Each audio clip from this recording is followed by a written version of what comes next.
3 নম্বর point রয়েছে। প্রথম point ছিল আমাদের আবাসিকতার পূর্ণাঙ্গ রোডম্যাপ প্রণয়ন এবং নতুন হল নির্মাণের উদ্যোগ। নতুন হল নির্মাণের উদ্যোগ রোডম্যাপ প্রণয়নের সাথে সাথে আমরা আগে পূর্ণ আবাসিকতা আনার যে ব্যাপারটা সেটা নিশ্চিত করতে চাই। তারপরে অনাবাসিক যে শিক্ষার্থী রয়েছে তাদেরকে ভর্তুকি প্রদানের একটা পয়েন্ট ছিল, তাদেরকে ভর্তুকি প্রদান। এবং 3 নম্বর পয়েন্টে যে কিন্তু সেটা ছিল অবশ্যই আমরা কাউকে অনাবাসিক রেখে কাউকে আবাসিকতার মধ্যে আনবো সেই বৈষম্য আমরা করার জন্য সেটা দেইনি।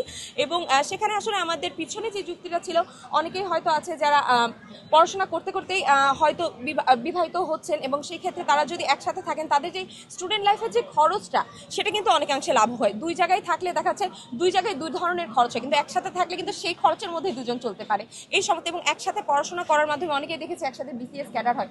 সেই দিকগুলো বিবেচনা করেই কিন্তু ইস্তেহারে সেটা যুক্ত করা হয়েছিল এবং সাধারণ শিক্ষার্থীদের ম্যান্ডেটের সাথে যেটা মিলবে সেটাই বাস্তবায়ন করা হবে।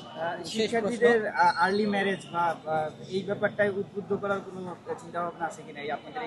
আসলে একটা বয়সের পর এটা তাদের উপর বর্তায় যে তারা আসলে আর্লি ম্যারেজ করবে না লেট ম্যারেজ করবে, এটা আসলে আমরা কখনোই প্রমোট করতে পারি না, কাউকে ইনফ্লুয়েন্স করতে পারি না, এটা সমস্ত তাদের ব্যক্তিগত বিষয়। আপু, একটা লাস্ট প্রশ্ন, শিক্ষার্থীরা আপনাদের প্যানেলটি কেন করবে?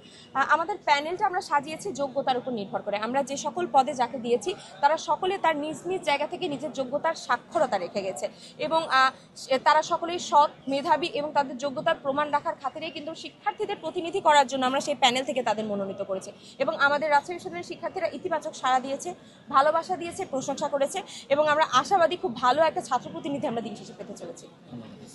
সেক্ষেত্রে আমাদের জন্য সেটা কিন্তু অনেকাংশেই সম্ভব এবং সবকিছু বিবেচনা করেই কিন্তু সে আমাকে সমর্থন জানিয়েছে, আমাদের প্যানেলকে সমর্থন জানিয়েছে, যাতে সে তার ইস্তেহারগুলো, আমাদের প্যানেলের ইস্তেহারগুলো একসাথে আমরা বাস্তবায়ন করে শিক্ষার্থীদের সাথে কাজ করতে পারি। এবং আলহামদুলিল্লাহ যে ভালোবাসাগুলো আমরা পেয়েছি তারও অনেক শুভাকাঙ্ক্ষী আছে।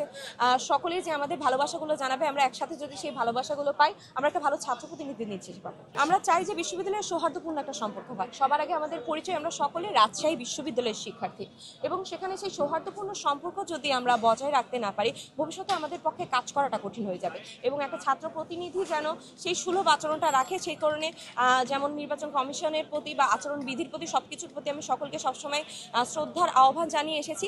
এবং সেই ক্ষেত্রে আমরা কাদা ছড়াছড়ি বাদ দিয়ে আমরা সকলে আত্মসমালোচনার মাধ্যমে নিজেদের ভুল ত্রুটি শুধরে নিয়ে একটা সুন্দর রাষ্ট্র যেন পেতে পারি সেই লক্ষ্যে কাজ করে যাচ্ছি। চেয়েছি পরিবর্তন এবং সেই পরিবর্তনটাই আপনারা দেখছেন যে এখানে সহাবস্থান রয়েছে।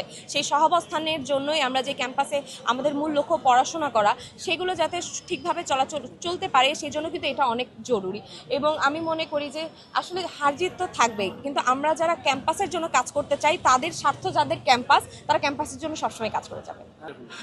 আসলে ছাত্রলীগকে আমি যখন ফার্স্ট ইয়ারে আসি তখন থেকে আমি পেয়েছি। আমি 4 বছর হলো রাজশাহী বিশ্ববিদ্যালয়ে আছি এবং তখন আমরা গণরুমে ছিলাম। গণরুমের সময়ও তাদের বিভিন্ন যখন গণরুমে আসলে তাদের বিভিন্ন মিছিল মিটিং থেকে মেয়েদেরকেও যখন টেনে নিয়ে যেত আমরা সেগুলো দেখেছি। ফ্যাসিস্ট আসলে যে শাসন সেটা আমরা দেখেছি, সিট বাণিজ্য, র্যাগিং বা গেস্টরুম যে কালচার সেগুলোর সাথে আমরা পরিচিত ছিলাম।